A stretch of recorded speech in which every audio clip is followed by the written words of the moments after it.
ખેડા જિલ્લાના મુખ્ય મથક એવા નડિયાદ ખાતે સિવિલ હોસ્પિટલ અને એનડી દેસાઈ હોસ્પિટલ ખાતે બીમાર દર્દીઓને ફળોનું વિતરણ કરવામાં આવ્યું। ઈદે મિલાઉદ્દીન નબીના ખુશીના અવસર પર ગરીબ નવાઝ રિલીફ ફાઉન્ડેશન જીએનઆરએફ દ્વારા દર્દીઓમાં ફળ વિતરણ કરીને ઉજવણી કરવામાં આવી।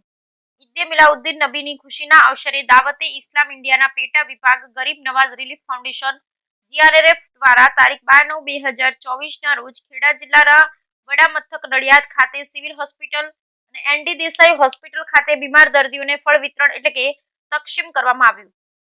અંદાજિત ફળના 700 પેકેટ તૈયાર કરવામાં આવ્યા, જે હોસ્પિટલમાં દાખલ દર્દીઓને વહેંચવામાં આવ્યા। અનેક કાર્યમાં જીઆરએફના સંપૂર્ણ ટીમ અને સ્વયંસેવક એટલે કે વોલિયન્ટર્સ એ ઉત્સાહપૂર્વક ભાગ લીધો, સમાજ સેવા કરવા માટે પોતાના સમર્પણને સાબિત કર્યું। ફળ વિતરણનો મુખ્ય ઉદ્દેશ્ય ઈદે મિલાઉદ્દીન નબીના આ ખુશીના અવસરને જરૂરિયાતમંદ તથા બીમાર દર્દીઓ સાથે વહેંચવાનો હતો, જેથી તે પણ આ પવિત્ર દિવસની ખુશીઓમાં સામેલ થઈ શકે।